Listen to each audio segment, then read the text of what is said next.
ఆధిక్యతను అందరికీ అనుగ్రహించిన దేవాది దేవునికి ప్రభువైన క్రీస్తు పేరట నా యొక్క హృదయపూర్వక చెల్లిస్తూ ప్రార్థన చేసుకుని ఒక కార్యక్రమాన్ని మనం ప్రారంభించుకున్నాం. ప్రార్థన చేస్తాము. అందరూ కూడా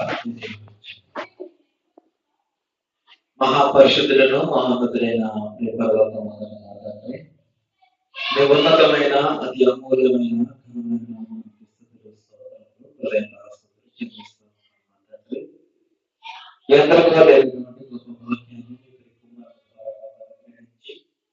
మీ ప్రియకుమారి యొక్క రక్తంలో మమ్మల్ని అందరినీ కడిగి పరిశుద్ధంగా చేసిన తండ్రి, మీ ప్రియకుమారి యొక్క సంఘంలో మేము అందరము చేరిన తండ్రి, మీ ప్రియకుమారి యొక్క పునరుద్ధానంలో సంఘముగా మేమందరము కూడుకొని మిమ్మల్ని ఆత్మతోనూ సత్యంతోనూ యథార్థంగా ఆరాధించుకోగలిగేటువంటి గొప్ప భాగ్యాన్ని మీ ప్రియకుమార్ ద్వారా అనుగ్రహించండి.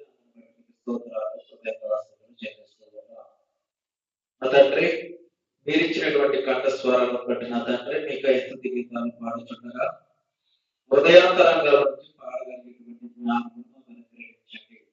నా తండ్రి, మీ దాసులు మాకు వాక్యాన్ని వ్యక్తమవుతుండగా వినగలిగించి గ్రహించగలిగే మనస్సు మా అందరికీ దయచేయండి.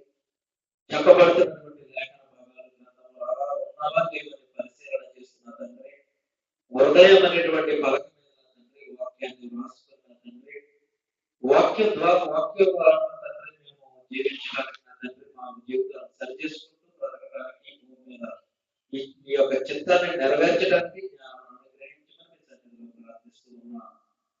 ప్రభు యొక్క బలలో చేతులు వచ్చినప్పుడు నా తండ్రి మా హృదయ పరిశీలన చేసుకుని నా తండ్రి ఆ కార్యం చేయడానికి మీరు సహాయం అనుగ్రహించండి, జ్ఞానం అనుగ్రహించండి. మా హృదయంలో నిశ్చయించుకున్న దాని ప్రకారం కానుకలు ఇవ్వడానికి మీరు నా తండ్రి జ్ఞానం అనుగ్రహించండి. మన తండ్రి ఇంకా ఎవరైతే మన తండ్రి మీ సన్నిధానానికి రావాలని ఆశ కలిగి ఉన్నారో ప్రతి ఒక్కరు నా తండ్రి మీ సన్నిధానానికి వచ్చి నా తండ్రి మిమ్మల్ని మహిమపరచగలిగేటువంటి వాక్యాన్ని మిమ్మల్ని ఆరాధించుకోగలిగేటువంటి గొప్ప ధన్యతను ప్రతి బిడ్డతో అనుగ్రహించినారు. మరి ఎక్కడైతే క్రీస్తులో ఆరాధనలు జరుగుతున్నాయో ప్రతి చోట మీ ఆత్మ సహాయాన్ని అనుగ్రహించినారు. మా ప్రభువును మా రక్షకుడు మీ ప్రియకుమారుడైన క్రీస్తు పేరట ఒక ప్రార్థన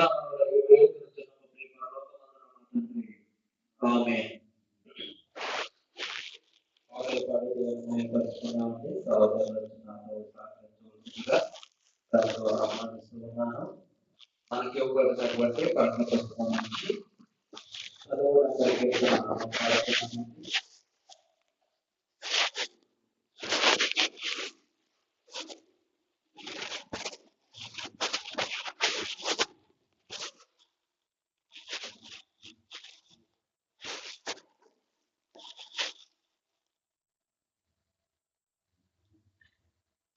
ప్రేమ యేసుని ప్రేమ అది ఎవరు గురువని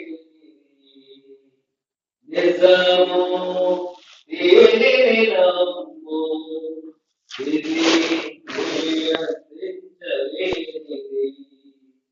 ప్రేమ యేసుని ప్రేమ అది ఎవరు గురువని నిజము దీనిని నమ్ము ఇది నియంత్రించలేనిది. తల్లిదండ్రుల ప్రేమ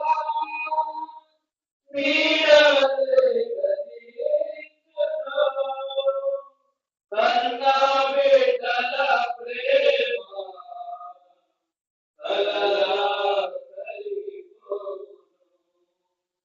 తల్లిదండ్రుల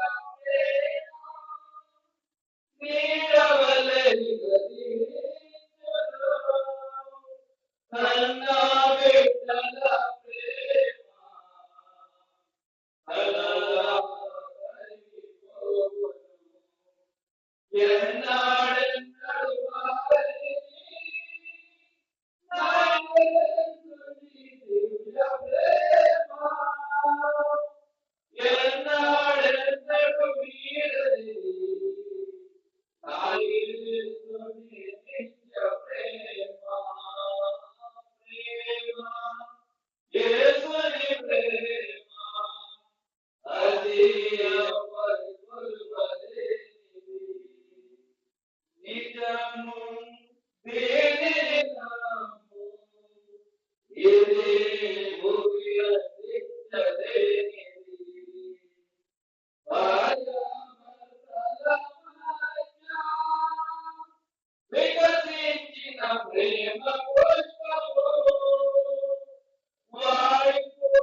ఆశ్చర్యమైన ప్రేమ కల్వరి చోట వాడుకుని దేవుని మహిమపరుస్తున్నాం.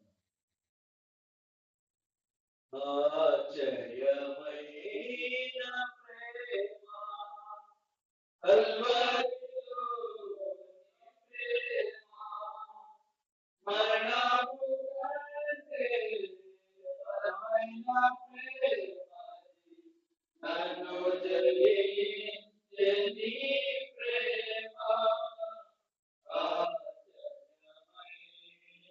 ప్రేమ పరమును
నన్ను జయించని ప్రేమ ఆశ్చర్యమైన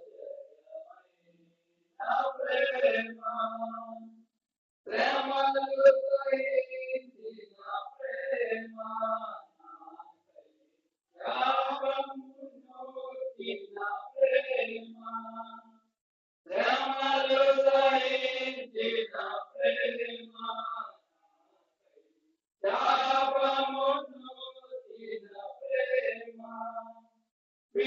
విడనాడని ప్రేమది ఎన్నడూ ఎడబాయడు విడనాడని ప్రేమది ఎన్నడూ ఎడబాయడు ఆశ్చర్యమైన ప్రేమ కల్వరిలో ప్రేమ మరణము కంటే బలమైన ప్రేమ నన్ను జయించని ప్రేమ ఆశ్చర్యమైన ప్రేమ నా స్థితి చూసిన ప్రేమ గాలిని చూపిన ప్రేమ నా స్థితి చూసిన ప్రేమ గాలిని చూపిన ప్రేమ నాకై పలుకెత్తి గౌరవించి ముద్దాడి కన్నీరుచే నాకై పలుకెత్తి గౌరవించి ముద్దాడి కన్నీరుచే ఆశ్చర్యమైన ప్రేమ కల్వరిలో ప్రేమ మరణము కంటే బలమైన ప్రేమ నన్ను జయించని ప్రేమ ఆశ్చర్యమైన ప్రేమ దయచేసి అందరూ నేర్చుకున్నట్లయితే మనం రోజున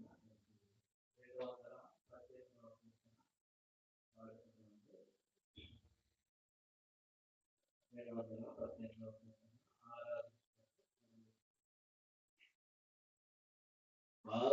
ఆరాధించుటకు కూడి వచ్చితిమి ఆశీర్వదించుమా కృపగల మా తండ్రి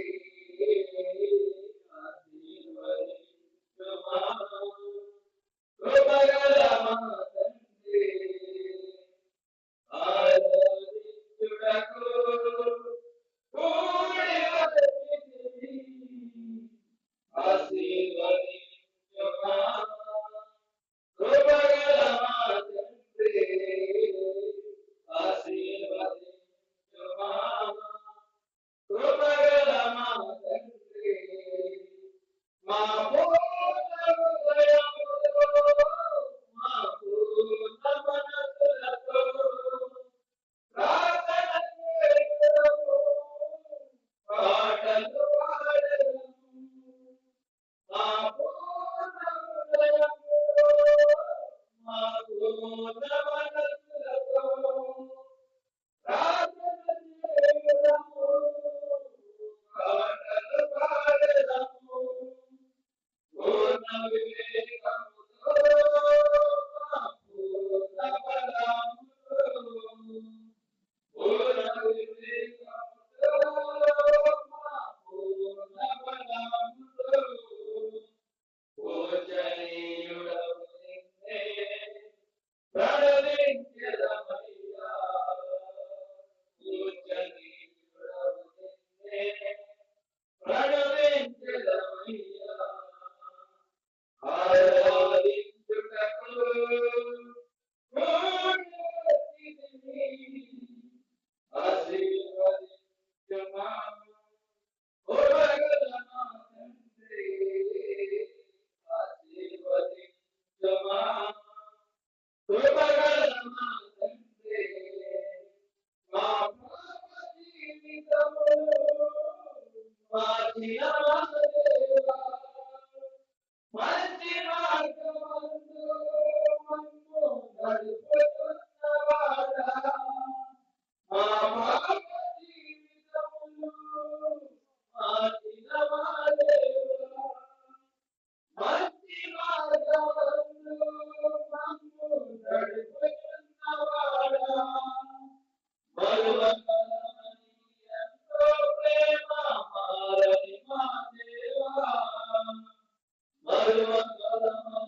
ఆశీర్వదించుమా కృపగల మా తండ్రి, ఆశీర్వదించుమా కృపగల మా తండ్రి.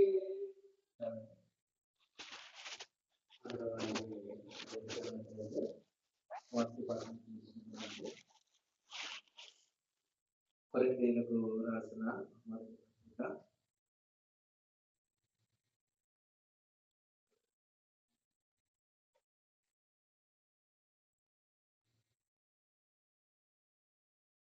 కొరింథీయులకు రాసినటువంటి మొదటి పత్రిక 13వ అధ్యాయము 3వ వచనం నుంచి 13వ వచనం వరకు 10 వచనాల్లో ఉత్తర ప్రత్యుత్తరాలుగా మనం చదువుకున్నాం. అందరూ కూడా నాతో కలిసి పలకడానికి ప్రయత్నం చేయండి.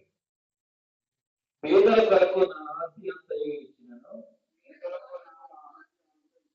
కాల్చబడుటకు నా శరీరం అప్పగించినను, ప్రేమ లేని వాడనైతే నాకు ప్రయోజనం ఏమీ లేదు. ప్రేమ దీర్ఘకాలము సహించును, దయ చూపించును. ప్రేమ మత్సరపడదు, ప్రేమ డంబముగా ప్రవర్తించదు, అది ఉప్పొంగదు, అమర్యాదగా నడవదు, స్వప్రయోజనమును విచారించుకొనదు, త్వరగా కోపపడదు, అపకారమును మనస్సులో ఉంచుకొనదు, దుర్నీతి విషయమై సంతోషపడక సత్యమునందు సంతోషించు, అన్నిటినీ తాలుకొనును, అన్నిటినీ నమ్మును, అన్నిటినీ నిరీక్షించును, అన్నిటినీ ఓర్చును. ప్రేమ శాశ్వత కాలములను ప్రవచనములైనను నిరర్థకములను, భాషలైనను నిలిచిపోవును, జ్ఞానమైనను నిరర్థకమగును. మనము కొంత మట్టుకు ఎదుగుదుము, కొంత మట్టుకు ప్రవచించుతున్నాము, కానీ పూర్ణమైనది వచ్చినప్పుడు పూర్ణము కానిది నిరర్థకమగును. నేను పిల్లవాడనై ఉన్నప్పుడు పిల్లవాడి వలె మాట్లాడేది, పిల్లవాడి వలె తలంచితిని, పిల్లవాడి వలె యోచించితిని. ఇప్పుడు పెద్దవాడనై పిల్లవాడి చేష్టలు మానివేసి, ఇప్పుడు అర్థంలో చూసినట్టుగా సూచనగా చూచుతున్నాము, అప్పుడు ముఖాముఖిగా చూడుము.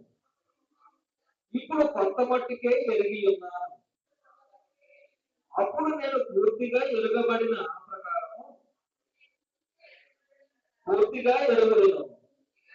కాగా విశ్వాసము, నిరీక్షణ, ప్రేమ ఈ మూడును నిలుచును.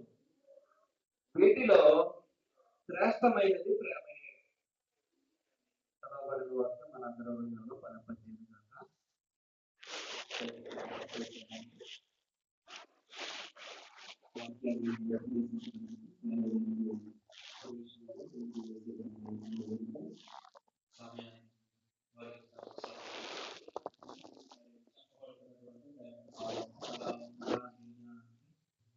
లేఖనాలను పరిశీలన చేస్తూ మీరందరూ కూడా వాక్యాన్ని వినాలని ప్రేమతో మీ అందరికీ తెలియజేస్తూ వాక్యాన్ని ఉపదేశించవలసిందిగా సమయాన్ని సహోదరులుగా పరిస్తున్నాను.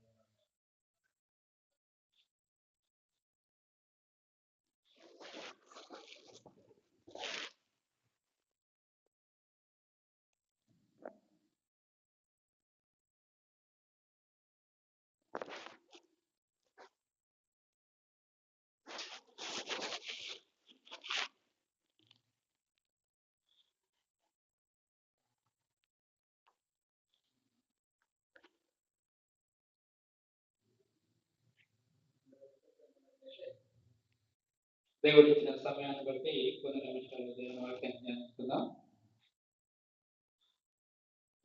మొబైల్ సైలెంట్ పెట్టుకొని ఎందుకంటే కొద్ది నిమిషాలే కదా మనం దేవుని వాక్యం మిగతా సమయం అంతా కూడా ఉంటుంది. ఎప్పుడు లోపల ఉంటుంది, బయట ఉంటుంది, ఎప్పుడైనా వాడతాయి. బయట వాడితే కెమెరాలు కొడతాయి, ముందు సేవ కాబట్టి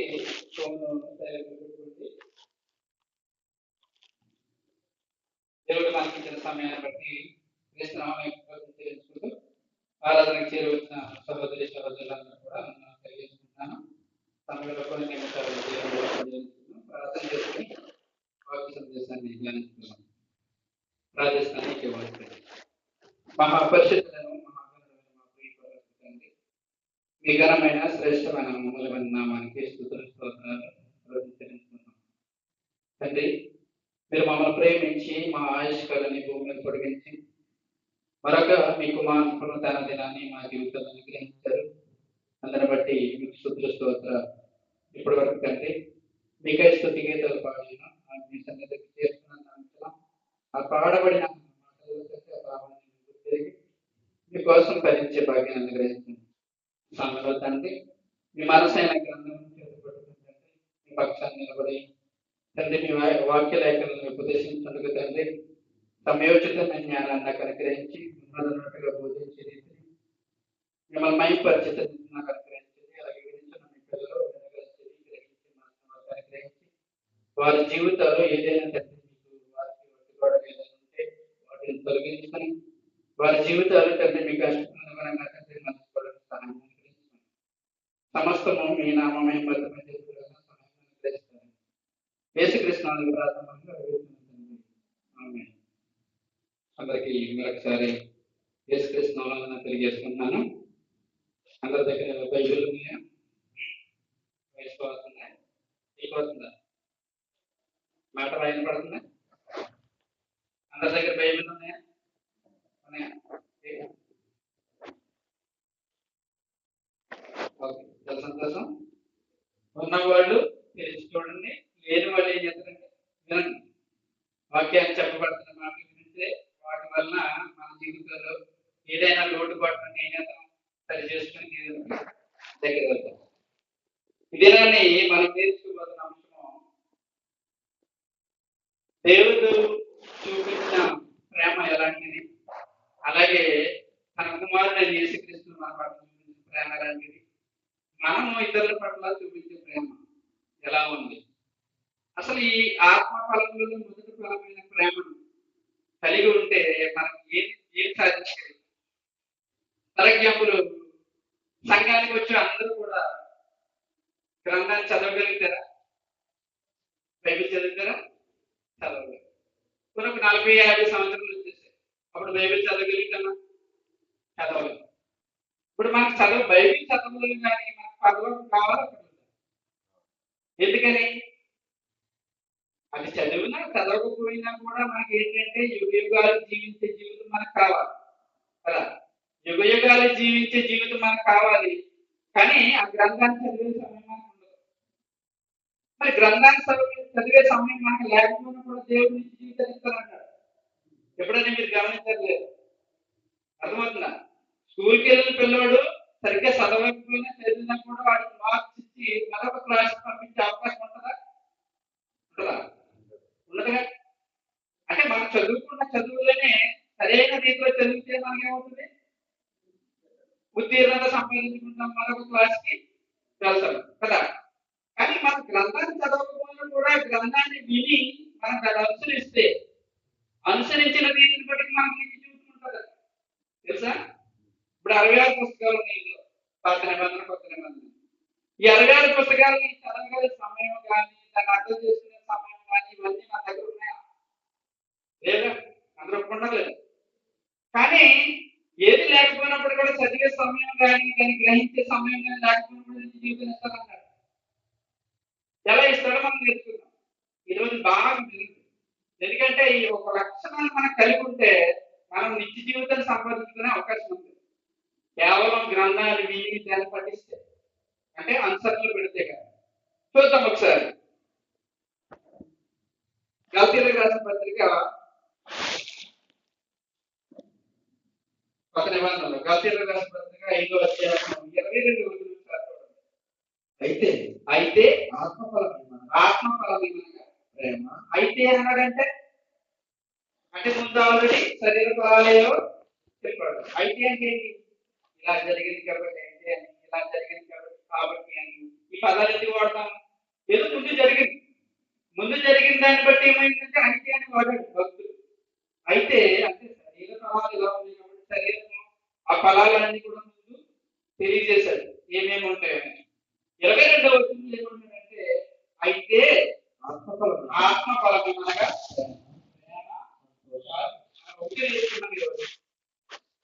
ఆత్మ ఫలాలు చాలా ఉన్నాయి. ఆత్మ ఫలాలు చాలా ఉన్నాయి. అన్నిటిని మనం నేర్చుకుని గ్రహించి దాని అనుసరణ పెట్టాలంటే చాలా ఒకటి కలిగి ఉంటే ఒకటి మనం చేయలేము. ఇప్పుడు ప్రేమ కలిగి ఉన్నాం అనుకో సమాధానం ఉండడానికి ప్రయత్నం చేస్తాం మనం. కొన్నిసార్లు కుదురుతున్నాం అవుతుందా? కొన్ని క్షమించే గుణం ఉంటుంది కొన్ని, అది కూడా కష్టం. నేను ప్రేమిస్తున్నాను కానండి ఈ అన్ని విషయాల్లో నేను ప్రేమ కలిగి ఉండడం కష్టం కాదు. అంటాను. అంటే క్షమాగుణం అక్కడ మిస్ అయిపోతున్నాం కదా. అంటే మనం ఉన్న ఆత్మ ఫలాలన్నింటినీ కూడా మనం పూర్తిగా అనుసరించాలంటే మన వల్ల అవుతుంది. కానీ ఈ మొదటి ఫలమైన ఆత్మ ఫలంలో మొదటి ఫలం ఏంటి? ప్రేమ. అయితే ఆత్మ ఫలం అనగా ప్రేమ. మొదటిది ప్రేమ.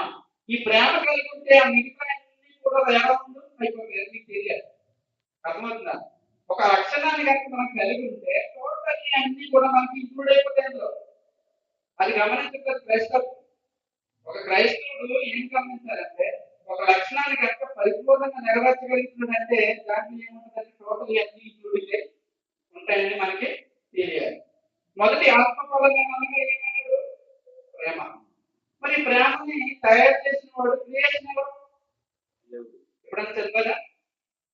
మనం అంటాం కదా దేవుడు లోకాన్ని ఎంతో ఎన్ని మన సువార్త 3 పదాలు. దేవుడు లోకాన్ని, లోకం అంటే ఏంటి? మనుషుల లోకం అంటే మనుషులు కాదు, మట్టి కాదు, మనుషులని మనం చదువుకున్నాం. అయితే అంటే లోకం అంటే ఏంటి? ఇప్పుడు దేవుడు లోకాన్ని ఎంతో ప్రకృతిని కాదు ప్రేమిస్తారు. ప్రకృతిలో ఉన్న ఆయన కోరిక కలిగిన వారిని ప్రేమిస్తున్నాడు. ఎలా ప్రేమిస్తున్నాడో చూద్దాం. పత్రిక వెళ్దాం వాక్యాలు పరిస్థితి ఏంటంటే ఒకసారి చూద్దాం. 4వ అధ్యాయం యోహాను రాసిన మొదటి పత్రిక 4వ అధ్యాయము 7వ వచనం కానీ చూద్దాం. ప్రియులారా ఎవరు యోహాను గారు ఉన్నారు? ప్రియులారా అంటే యోహాను గారు ఏం చేస్తున్నారు? అక్కడ ఉన్న వాళ్ళందరికీ సహోదరులకి తెలియజేస్తూ ప్రియులారా మనం ఒకరినొకడు ప్రేమించము ఎలాగగా ఒకరినొకడు ప్రేమించాలంటే ఎలాగని మళ్ళా ఆయన వివరణ చెప్తున్నాడు. ఎలాగగా ప్రేమ దేవుని మూలంగా కలుగుతున్నది. ప్రేమించు ప్రతి వాడు దేవుని మూలంగా పుట్టినవాడే దేవుని. అంటే ఏంటి? ప్రేమ అనేది దేవుని మూలంగానే కలుగుతున్నది. ప్రేమించమంటే పార్కులో కూర్చుని అలా తిరిగి ప్రేమ కాదు. అయ్యేంటి అయ్యే ప్రేమ ఒకరినొకరు ఇష్టపడి శరీర సంబంధమైన ఆలోచనతోటి ఒక మోహపు చూపుతోటి నేను అనుభవించాలని పురుషుడికి స్త్రీలకి కలిగిన ఆలోచన బట్టి ఆ ప్రేమ లేదు.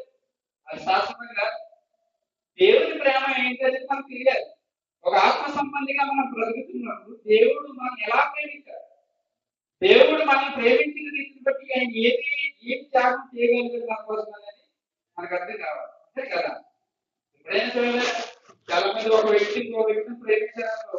నేను పలానా వ్యక్తి చేసిన సమయాన్ని బట్టి నేను ప్రేమించానని మనం ఏం చేస్తాం? వ్యక్తపరుచుకుంటాం. కానీ దేవుని ప్రేమ ఎలా ఉంది? దేవుడు ఏ విధంగా మనం ప్రేమించారు? ప్రియులారా మనం ఒకరినొకరు ప్రేమించము. ఎందుకంటే ప్రేమ నేను మన మాటలో చెప్తున్నాను.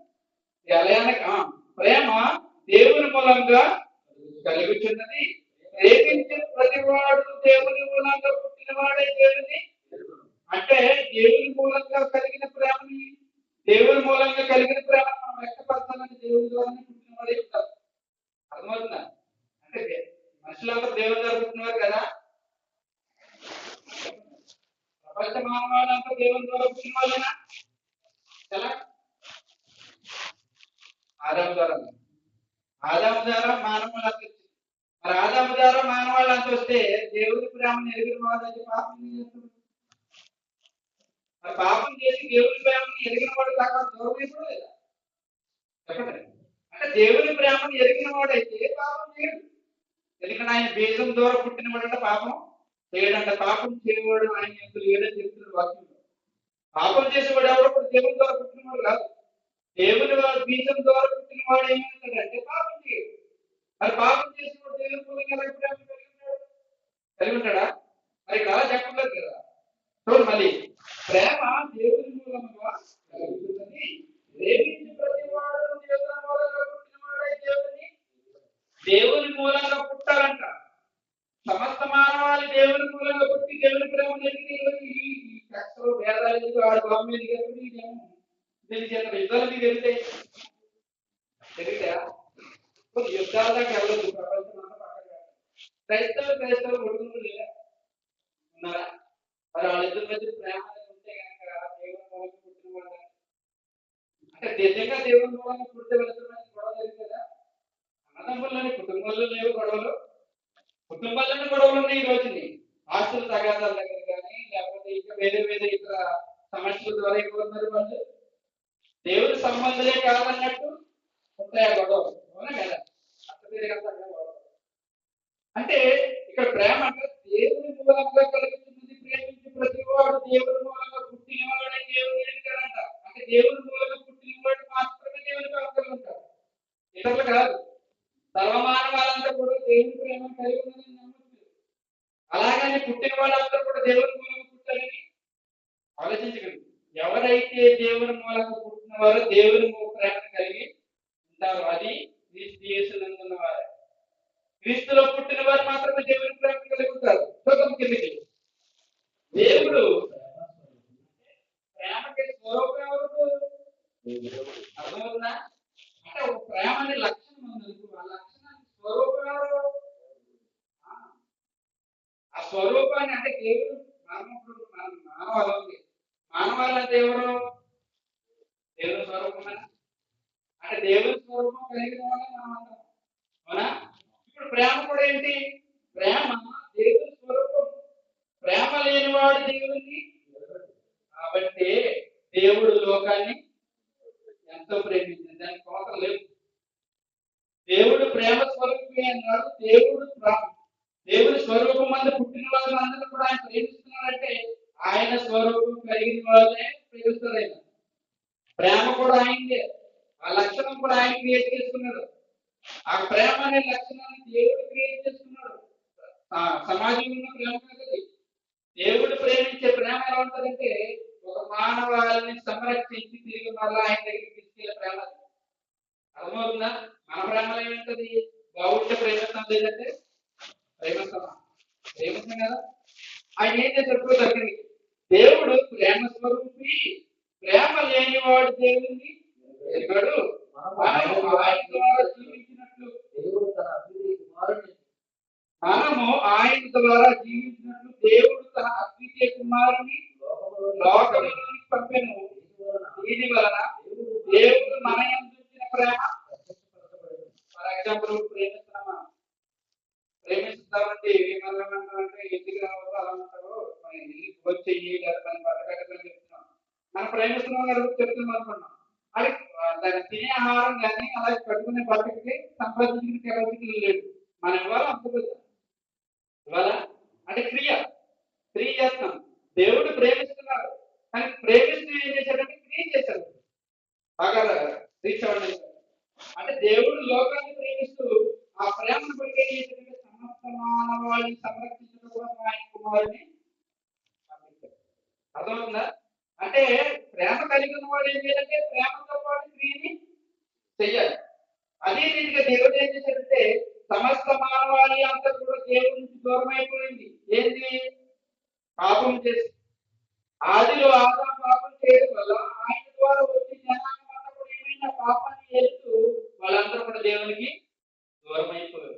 ఈ 850 కోట్ల మంది కూడా దేవుడికి దూరమై ఉన్నప్పుడు ఏం చేశాడంటే దేవుడు ఆలోచన చేసి తన కుమారుని భూలోకానికి పంపించాడు. అంటే ఆయన ఏం చేశాడు క్రియ? మరి దేవుడు నెరుగున వాడు కూడా క్రియ చేయాలా? అంటే దేవుడే క్రియ చేస్తున్నప్పుడు దేవుడు నెరిగిన వాడు ఏం చేయకూడదు? క్రియ క్రియ అంటే ఏంటి? పని. అంటే క్రియ అంటే పని. దేవుడు ప్రేమించాడు లోకాన్ని.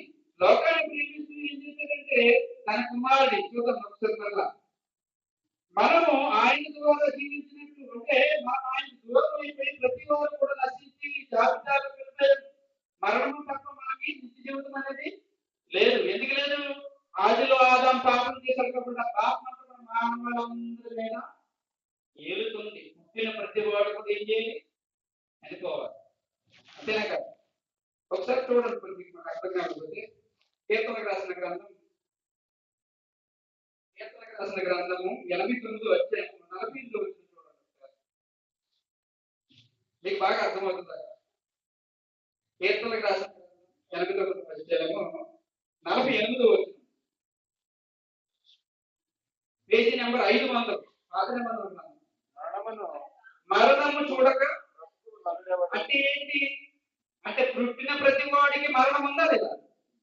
అవునా? అంటే పుట్టిన ప్రతి వాడికి మరణం ఉంది. అది ఎలా వస్తుందో తెలీదు. మరణం అనేది అది ఇంట్లో ఉన్న చచ్చిపోతారు, ఇక్కడ వాచ్మెన్ ఉన్న చచ్చిపోతారు, ప్రయాణాలు ఉన్న చచ్చిపోతారు. ఎక్కడున్నా రీసెంట్ గా ఎన్ని మరణాలు చూడట్లేదు మనం. అవునా? ఎక్కడైనా బాంబు పేలుతుందనుకో అక్కడ కొంతమంది చనిపోతున్నారు. ఎక్కడైనా ఏదైనా యాక్సిడెంట్ జరిగిందంటే అక్కడ కొంతమంది చనిపోతున్నారు. ఈ మరణం చూడక బ్రతుకున్నారు మరణము చూడక బ్రతుకున్నారు ఎవడు? కాకుండా లేడు. కాబట్టి దేవుడు ఏం చేశాడంటే ఈ సమస్త మానవాళ్ళందరూ కూడా నా పిల్లలే. కాబట్టి వీళ్ళందరూ ఏమయ్యారంటే మరణానికి భయపడుతూ మరణం యొక్క ఆ భయాన్ని బట్టి ఏంటంటే ప్రతి వారు కూడా బ్రతికే అవకాశం లేదు. మనకి ఎప్పుడో ఒకప్పుడు చచ్చిపోతాం కదండి. బ్రతుకుంటామా మనం అనే పదానికి ఎక్కడికి వెళ్ళిపోతాము?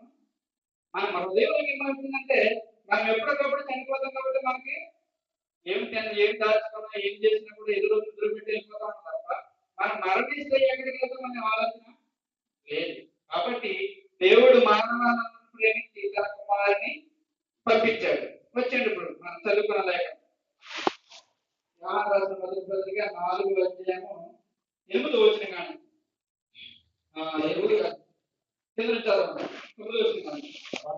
మనము ఆయన ద్వారా ఆయన వాళ్ళందరూ కూడా ఆల్రెడీ మరణంలోకి వెళ్ళిపోతున్నారు. అంటే పుట్టిన ప్రతి వాడు కూడా మరణించక సామెతలు ఉంటాయి కదా. పుట్టిన వాడు ప్రతి వాడు మరణించక తప్పదంటాం లేదు. అంటే పుట్టిన ప్రతి వాడు మరణించక తప్పదన్నాం కానీ ఆ మరణాన్ని ఎలా జీవించాలనేది మానవుడికి అర్థం కావట్లేదు. ఇప్పుడు మనం అందరూ చాలా మంది చెప్తూ ఉంటారు కదా, మీరు క్రీస్తులకు రండి, క్రీస్తులు ధరించుకుంటే బాప్తిసం పొందండి, మీరు మరణాన్ని తప్పించుకుని నిత్య జీవితానికి వెళ్ళిపోతారు. అంటే క్రీస్తులు బాప్తిసం పొందిన వారందరూ కూడా నిత్య జీవితానికి వెళ్ళిపోతారా? చెప్పండి, వెళ్తారా? అంటే బాప్తిసం పొందినంత మాత్రం నిత్య జీవితానికి వెళ్ళిపోతారా? వెళ్ళరుగా. అంటే దీనికి కూడా ఒక పని ఉన్నది. అంటే దేవుడు ప్రేమించాడు కాబట్టి మీరు ఏదైనా చేసుకున్నారా? ప్రేమించాడు కాబట్టి మరణిస్తున్న ప్రతి వాడిని కూడా ఏం చేయాలంటే సంరక్షించాడు కాబట్టి ఆ ఆలోచనతో తన కుమారుని భూలోకానికి పంపించి అప్పుడు చెప్తున్నట్టు మనము ఆయన ద్వారా జీవించినట్టు దేవుడు తన అద్వితీయ కుమారునికి ఆయన ద్వారా అంటే క్రీస్తు ద్వారా అంటే మనం మరణించే ప్రతి వాడు కూడా క్రీస్తు ద్వారా తిరిగి మరలా జీవించినట్టు దేవుడు తన అద్వితీయ కుమారుని లోకంలోకి అంటే పరలోకం నుంచి భూలోకానికి పంపించిన దేని కారణం తెలుసా? సమస్త మానవాళ్ళని కూడా సంరక్షించాలి, ఆయనలోకి తీసుకోవాలని ఆలోచన చేసి ఆయన 2000 సంవత్సరాల క్రితం ఆయన్ని భూమి మీదకి పంపించాడు. అప్పటికే చెదిరిపోయి అందరూ చెదిరిపోయి దేవుడేంటో ఆయన ధర్మశాస్త్రం ఏంటో ఏమి పాత నిబంధనలో ఆదాము కాలంలో నోటి మాట తర్వాత మళ్ళీ ఏం చేశాడు? ధర్మశాస్త్రాన్ని ఇచ్చాడు. ధర్మశాస్త్రం వచ్చిన పాపం ఏంటో తెలిసింది, అవునే కదా. ఆ తర్వాత ధర్మశాస్త్రాన్ని కూడా వాళ్ళు అనుసరించలేదు. ఆ తర్వాత ఏం చేశాడంటే ఆయన కుమారుని ఈ భూలోకానికి పంపించి ఆయన క్రియ ఎలా చేశాడో చూద్దాం. మనము ఎందుకే పంపారు? దీని వల్ల దేవుడు మన ప్రేమించమని కాదు, తానే మనల్ని ప్రేమించి మన పాపములకు ప్రాయశ్చిత్తమైనటువంటి తన కుమారుని భూలోకానికి పంపాడు. అంటే మన పాపానికి ప్రాయశ్చిత్తము ఉందంటే మనం ఏం చేయదు, క్రీస్తుని ధరించుకోవాల్సిన అవసరత ఉన్నది. అంటే ఆయన క్రియ చేశాడు, దేవుడు క్రియ చేశాడు, ఆయన కుమారుని పంపించాడు. ఆయన కుమారుడు ఏం చేశాడు, ఆయన జీవితాన్ని త్యాగం చేసి మనకు రక్షణ అనేది ఇచ్చాడు లేదా? యోహాను సువార్త ఒకసారి అక్కడికి రండి. యోహాను సువార్త 15వ అధ్యాయానికి రండి. బైబిల్లో తిరిగేది ఇదేం కాదు కదండి. 15వ అధ్యాయం, యోహాను సువార్త 15వ అధ్యాయం 9వ వచనం రండి. తండ్రి నన్ను ఎలాగ ప్రేమించినా నేను మిమ్మల్ని అలాగే ప్రేమిస్తున్నాను. అంటే తండ్రి మమ్మల్ని ఎలాగైతే ప్రేమించి మీ కొరకు నన్ను పంపించాడో నేను కూడా ఏం చేస్తున్నాను. అంటే తండ్రి ప్రేమ అంటే మనకు అర్థమైంది. క్రియారూపంలో కుమారుని పంపించాడు. ఇప్పుడు కుమారుని ఎంత మనం విశ్వాసం ఉంచాలంటే కుమారుని గురించి మనకు తెలియాలి. అవునా? కుమారుని ప్రేమ అంటే చూద్దాం. తండ్రి నన్ను ఎలాగ ప్రేమించినావో నేను మిమ్మల్ని అలాగే ప్రేమించి నా ప్రేమ నేను నా తండ్రి ఆజ్ఞను కైకొని ఆయన ప్రేమ ప్రకారం మీరు నా ఆజ్ఞను కైకొని కదా.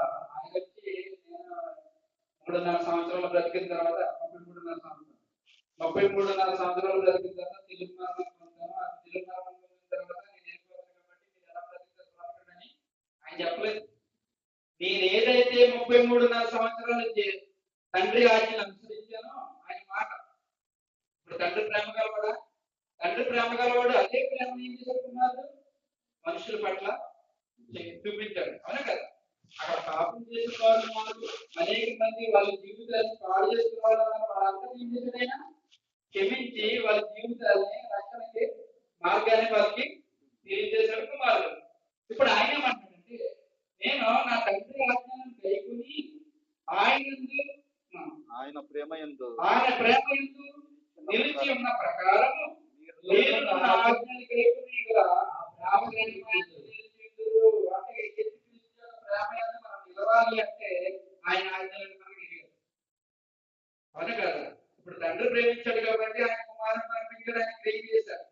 ఆయన క్రియ చేసిన తర్వాత తన కుమారుడు కూడా కుమారుడు ఏ విధమైన ప్రేమ మనకు చూపించాడో మనకు తెలియదు కదా. సో కిందకి చూడండి. మీ అందు నా సంతోషం ఉండవాలని, ఈ సంతోషం పరిపూర్ణం కావాలని ఈ సంగతి చెప్తున్నాను. నేను మిమ్మల్ని ప్రేమించిన ప్రకారం మీరు ఒకరినొకరు ప్రేమించవలసినట్లే నా ఆజ్ఞ. అంటే తండ్రి మనం ప్రేమించి తన కుమారుడు మన కోసం పంపించాడు. ఇప్పుడు కుమారుడు ఏం చేస్తాడంటే నేను మిమ్మల్ని ప్రేమించిన ప్రకారం మీరు మరలా ఏం చేయాలి అంటే స్టెప్. అంటే దేవుడు ఏం చేశాడంటే సమస్త మానవాళిని లోకమంతా కూడా ప్రేమించిన రీతిగా ఆయన ఏం చేశాడంటే క్రియారూపమైన కుమారుని పంపించాడు. ఎందుకని సమస్త మానవాళ్ళందరూ కూడా దేవునికి సంబంధం కాదు, అవుట్ ఆఫ్ సర్వీస్ వెళ్ళిపోతారు. ఎందుకని లోకాన్ని అనుసరిస్తూ లోక సంబంధమైన ఆలోచనలు శరీర సంబంధమైన క్రియలకు వెళ్ళిపోయి ఒక దేవుడి సంబంధమైన ఆలోచనే మర్చిపోయారు మానవాళ్ళు. ఇప్పుడు ఏం చేశాడంటే తన కుమారుని పంపించారు. తన కుమారుని యొక్క ప్రేమ కూడా చూసుకుంటూ నా ప్రేమ మీకు తెలిసిన ప్రకారం మీరేం చేయాలి చదవండి. మళ్ళా మీరు నా ప్రేమ ఎంత నిలుస్తున్న ప్రకారం చదవండి. మీరు ఒకరినొకరు ప్రేమించాలంటే అర్థమవుతుందా? అంటే తండ్రి ఆజ్ఞ ఏంటి? మీరు సమస్త మానవాళ్ళని ప్రేమించని కుమారుడికి తెలియజేశారు. కుమారుడు ఏం చెప్తున్నాడంటే మీరు ఒకరినొకరు ప్రేమించగలిగే నా ఆజ్ఞ. నేను ఏదైతే తెలియజేస్తున్నాను మీకు, మీరు ఒకరినొకరు ప్రేమించడమే నా ఆజ్ఞ. ఈ ప్రేమ ఎందుకు నిలుచుంటే మీరు ఏం చేశారంటే నా ఆజ్ఞను కైకొన్నట్టు చెప్తాడైనా. చూద్దాం. నేను మిమ్మల్ని ప్రేమించిన ప్రకారం మీరు ఒకరినొకరు ప్రేమించవలనంటే నా ఆజ్ఞ. స్నేహితుల కొరకు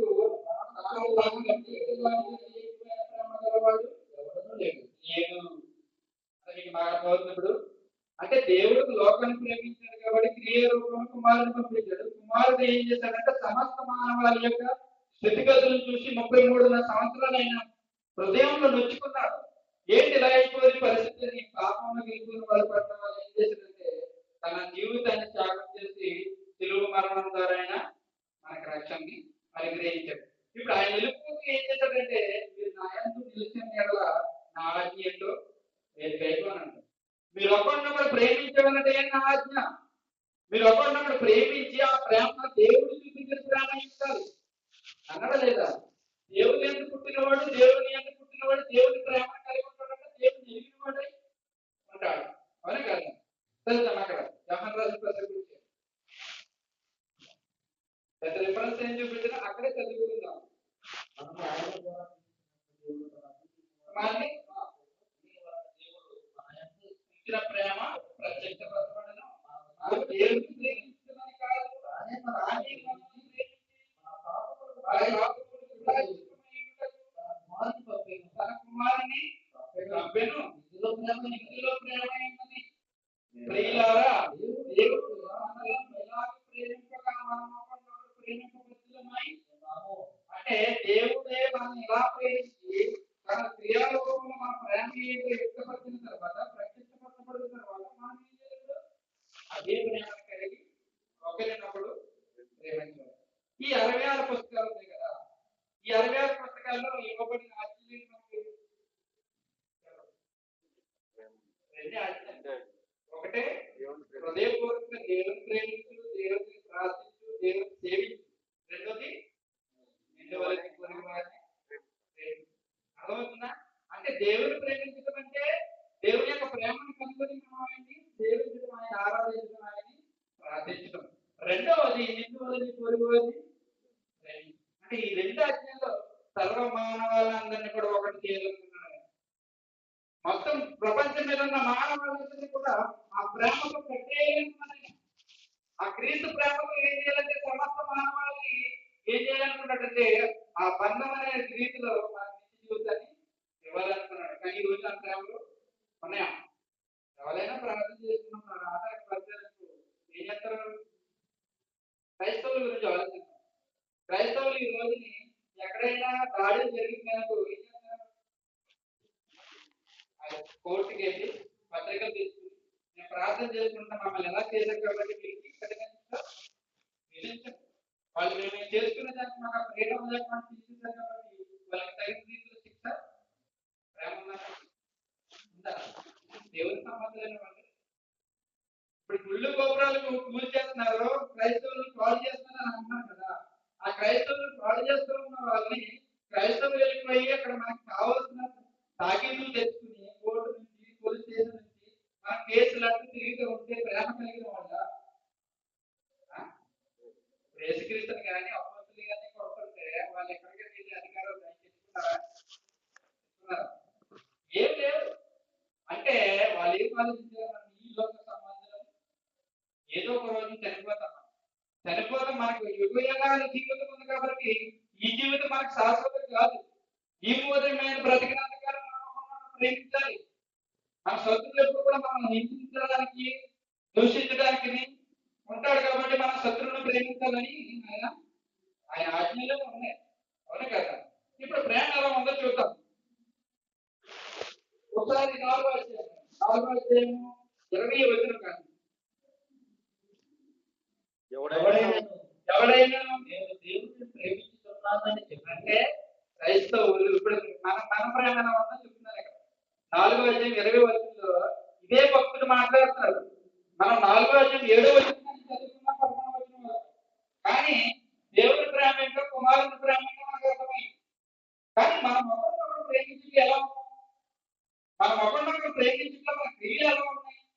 దేవుడు ప్రేమించి తన క్రియ ద్వారా ఏం చేశాడు? కుమారుని పంపించాడు. కుమారుడు ఏం చేశాడంటే సమస్త మానవాళ్ళని తప్పు చేసిన వాళ్ళని క్షమించి వాళ్ళు ఏం చేశారు? వ్యభిచార స్త్రీ పట్టబడ్డారు. అందరూ రాళ్ళు పట్టి తను చంపేయడానికి వచ్చినప్పుడు యేసుక్రీస్తు చేయమన్నాడు, అమ్మ నేను క్షమిస్తున్నా, నువ్వు ఇక ముందు పాపం చేయొద్దు, నువ్వు వెళ్ళి మళ్ళా ఇలాంటి పాపం నువ్వు రావద్దు అన్నాడు. అన్నాడా లేదా? ఆయన కూడా కొట్టాడు. లేదు కదా? అంటే ఆయన ఏం చేశాడు? దేవుడు ఎలాగైతే ప్రేమించాడో ఆయన కుమారుడు కూడా యాదృచ్ఛికంగా అలాగే సమస్త మానవాళ్ళని ప్రేమించాడు. ప్రేమిస్తూ ఏమన్నాడంటే నా ఆజ్ఞ ఒకటే, మీరు ఒకరినొకరు ప్రేమించడానికి నా ఆజ్ఞ అని చెప్పి మన ప్రేమ గురించి ఇక్కడ భక్తులు తెలియజేస్తాను. 20వ వచనం ఎవడైనా నేను దేవుని ప్రేమించున్నానని చెప్పి ఎవడైనను అని అండర్లైన్ చేసుకోండి, ఏ క్రైస్తవుడైనను అంటాడు. ఎవడైనను అన్నాడంటే ఏ క్రైస్తవుడైనను. ఇప్పుడు క్రైస్తవులకే సంబంధించింది, అవునా? లేకపోతే హిందువులు కూడా చదువుతారా, లేకపోతే వేరే వాళ్ళు చదువుతారా? అంటే క్రైస్తవుడు నాకు బైబిల్ ఉంది, నాకు గ్రంథం ఉందని కానీ ఈ గ్రంథాన్ని ఎలా చదవాలో తెలియట్లేదు. ఈ రోజు అన్నింటిలో మన విశ్వాసం క్రైస్తవుడికి లేదు. ఎక్కడికి వెళ్తే అక్కడ అన్నట్లో కూడా ఏమవుతాడు, ఇంక్లూడింగ్ అయిపోతూ ఉంటాడు. గొడవల్లోకి, కొట్లాటల్లోకి, కేసులు, కోర్టులని తిరుగుతూ ఉంటాడు. ఈ జీవితం మనకు శాశ్వతం కాదని ఆలోచన ఉండదు. చూద్దాం, ఒకరినొకరు మనం ఎలా ప్రేమించుకోవాలి. ఎవడైనాను, ఏ క్రైస్తవుడైనా నేను దేవుని ప్రేమించున్నానని చెప్పి తన సహోదరుడు ద్వేషించిన కదా అతడు అబద్ధికుడు. కేవలం ద్వేషం కలిగి ఉంటేనే తాడేంటంటే అబద్ధికుడు. అది నిజమైన క్రైస్తవుడు కాదు.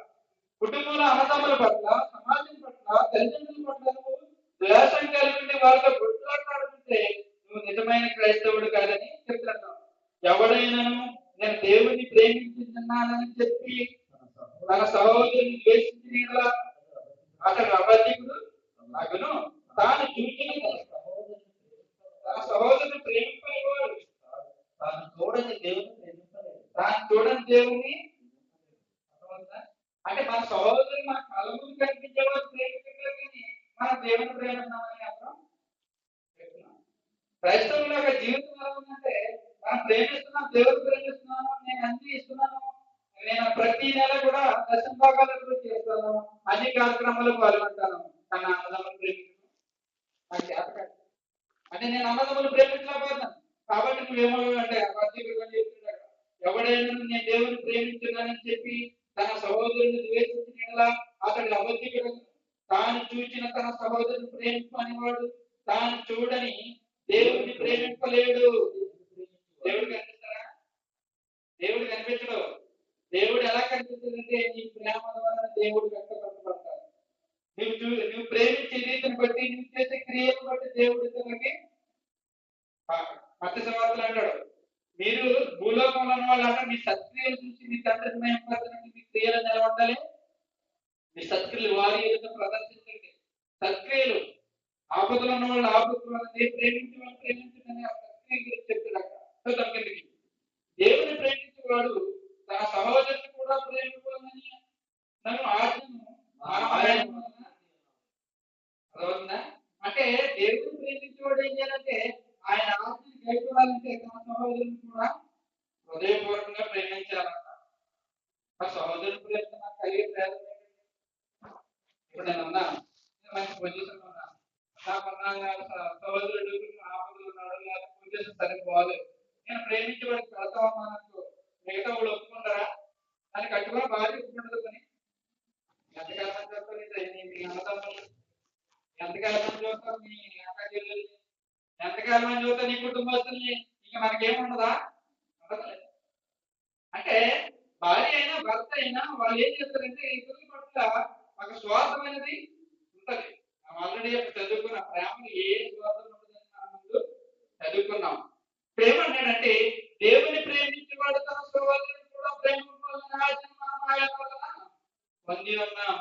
ఆ ఆజ్ఞని కనుక మనం పర్ఫెక్ట్లీ నెరవేరిస్తే ఎంత విలువైన జీవితాన్ని సంపాదించుకున్నామో తెలుసా?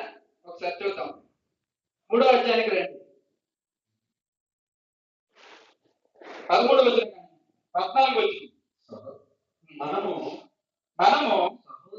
సహోదరులను ప్రేమిస్తున్నాము కనుక మరణములో నుండి, అంటే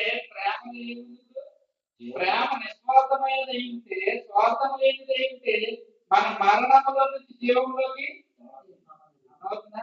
ఒకే ఒక లక్షణాన్ని కనుక పరిపూర్ణంగా మనం అనుసరిస్తే మరణంలోకి చనిపోతామనే భయము అవసరం లేదు. ఈ 66 పుస్తకాలను చదవవసరం లేదు. ఈ 66 పుస్తకాలని నాకు ఇది అర్థం అవ్వట్లేదు, చదవాలి, దీన్ని ధ్యానించాలని ఆలోచన అవసరం లేదు. కానీ ఒక్క లక్షణాన్ని పర్ఫెక్ట్ గా ఉంటాయి. ఒకే ఒక లక్షణాన్ని, దేవుడి కలిగిన ప్రేమని కనుక నువ్వు నిజంగా కలిగి ఉంటే నువ్వు నిత్య జీవితాన్ని సంపాదించుకోవచ్చు. చదవండి మళ్ళీ. మనము సహోదరులను ప్రేమించుతున్నాము కనుక, అంటే ప్రేమించడం వల్ల ప్రయోజనం ఏంటి? ఒక సహోదరుని ప్రేమించడం వల్ల ప్రయోజనం ఏంటి? మన మరణము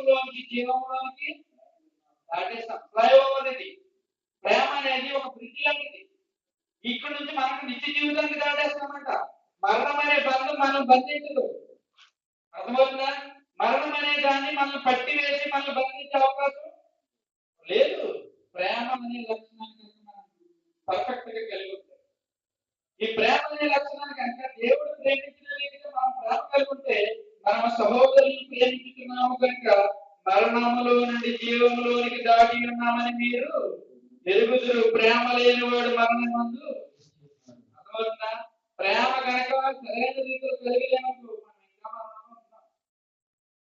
దేశాలు ధరించుకున్నాం, బాప్తిసం పొందేసాం, సంవత్సరాలు గడిచిపోతున్నాయి. సంవత్సరాలు గడుస్తూ మన క్రైస్తవులను చాలా మంది అయిపోతాం, కానీ తన సహోదరుని ప్రేమించడం ప్రేమ లేని వాడు ఏమవుతాడంటే మరణం ముందు నిలుచున్నాడు. నువ్వు బాప్తిసం పొందినంత మాత్రం నీ మరణం నిన్ను విడిచిపెట్టలే. నువ్వు బాప్తిసం పొందేసి నేను క్రైస్తవులను చాలా మంది అయిపోతుంది సహన నీ మరణం నిన్ను విడిచిపోలే. ఏదో రోజు తీసుకెళ్ళి ఆకారంలో కూర్చోబెడతారు. ఒక ప్రేమ ఫ్లైఓవర్ దాటి వెళ్ళిపోతున్నాం. ఒక గోదావరి దాటి అక్కడికి వెళ్ళాలని ఏం కావాలి? రుచి కావాలా? అది ఏదో కొట్టగలుగుతామా? అందరికి రాదు. అంటే ఎవరైతే ప్రేమ నిలుచుంటే కనుక వాళ్ళు ఏమవుతారంటే జీవితాన్ని మన సహోదరులను ప్రేమిస్తున్నాము కనుక కాబట్టి మరణములో నుండి ఏ మరణం అయితే మనం వెంటాడుతుందో ఆ మరణములో నుండి జీవంలోకి దాటేస్తాం. పరిపూర్ణ ప్రేమ కలిగిన వాడు. అందుకే అన్నాడు అక్కడ మొదటి ఏం చెప్పాడు? ప్రేమ దేవుని మూలంగా కలుగుతున్నది. ప్రేమ తీర్చిన వాడు దేవుని మూలంగా పుట్టినవాడు. దేవుని మూలంగా పుట్టిన వాడే ఈ ప్రేమ తీర్చగలుగుతాడు. అర్థమవుతుందా? దేవుని మూలంగా పుట్టడం అంటే దేవుని ఆజ్ఞలను అనుసరిస్తూ వాటి అందు నిలుస్తున్నవాడు మాత్రం ఈ ప్రేమని తీర్చగలుగుతాడు. దాన్ని కొనసాగించగలుగుతాడు. సహోదరులను హృదయపూర్వకంగా ప్రేమించగలుగుతాడు. అవునా? అక్కడ పేదలుగా చెప్తాడు, ఎవడైనా హృదయపూర్వకంగా దేవుని సహోదరుని ప్రేమించినట్ల వాడి పాపం రాయంగా తీసుకుంటాయంట. అర్థమవుతుందా? నేను మిమ్మల్ని ప్రేమించిన ప్రకారం మీరు కూడా ఒకరినొకరు హృదయపూర్వకంగా ప్రేమించండి అని మత చెప్తారు. హృదయపూర్వకమైన ప్రేమలో ఏముంటుంది? ఏముండదు. కల్మషం ఉండదు. ఇంకా తమ్ముడు నా పట్ల అలా చేశాడు, లేకపోతే నా నాన్న ఇలా చేశాడనే ఆలోచన ఎప్పుడు కూడా క్లియర్ కట్ గా ఉండదు. అది ప్రేమ ఏమన్నా నిస్వార్థం లేని ప్రేమ అంటారు. మరణమందు నిలిచి ఉన్నాడు. తన సహోదరుని ద్వేషించేవాడు నరహంతకుడు. ఏ నరహంతకుని అందు నిత్య జీవం ఉండదని. నరహంతకుడు అంటే ఏంటి? కొత్త ప్రకారం నరహంతకుడు ఏంటి? మనిషి తప్ప సహోదరుని ద్వేషించడమే. ఎత్తుడా అన్నామంటే మనమైతే నువ్వు పనికిరాని వాడు అంటే పనికి మాలిన వాడు, నువ్వు దేనికి పనికిరావా అన్నామనుకో అంత అయిపోయింది. నిత్య జీవితం నువ్వు విశేషం అంటే ఒక లక్షణాన్ని కనుక మనకు పరిపక్వంగా అనుసరిస్తూ ఉంటే దానికి అయిపోతే నిత్య జీవితాన్ని సంపాదించుకోవచ్చు. మీరు అరగారు పుస్తకాలు చదివి దాన్ని ధ్యానించాలి, దాన్ని పఠించాలి అని అనుకున్నది. ఒక లక్షణాన్ని కనుక దేవుడు కలిగిన ప్రేమను కలిగి ఉంటే మనం ఏం చేస్తామంటే నిత్య జీవితానికి వెళ్తాం. కాబట్టి చెప్తాను కనుక తన సహోదరుని ద్వేషించేవాడు నరహంతకుడు. అంటే కొన్ని లక్షణాలు ఉన్నాయి మన దగ్గర, అవన్నీ కూడా వదిలిపెట్టుకోమన్నాడు. తన సహోదరుని ద్వేషించేవాడు నరహంతకుడు. ఏ నరహంతకుని అందు నిత్య జీవం ఉండదని మీరు ఎరుగుదురు. ఆయన మన నిమిత్తం తన ప్రాణం పెట్టిన కనుక దీని వల్ల ప్రేమ ఎరుగుదో తెలుసుకుంటున్నాము. మనం కూడా సహోదరుని నిమిత్తం మన ప్రాణాలను పెట్టబద్దులమై ఉన్నాము. అంటే మనం హృదయపూర్వకంగా ప్రేమించగలిగితే ఏమవుతుందంటే ప్రతి విషయంలో కూడా మనకి క్షమాగుణం ఉంటుంది, సమాధాన పడి గుణం ఉంటుంది. అలాగే మన హృదయం ఏ విధమైన కల్మషం ఉండదు. అంటే ప్రేమ అనేది కలిగి ఉండడం వల్ల మిగతా లక్షణాలన్నీ కూడా ఇంక్లూడ్ అయ్యి ఉన్నాయి అందులో. అర్థమవుతుందా? అంటే ఆత్మ సంబంధమైన ఫలాలన్నీ కూడా ఈ ప్రేమలో ఇంక్లూడ్ అయ్యి కలిసిపోతాయి. ఇంక్లూడ్ అంటే అర్థమవుతుందా? ఎందుకంటే మనకి స్కూల్కి వెళ్ళకపోయినా కానీ ఈ రోజు పని చేస్తారు. అవునా? వాళ్ళు ఇంగ్లీష్ నేర్చుకున్నాం, హిందీ నేర్చుకున్నాం, అన్ని భాషలో నేర్చుకున్నాం.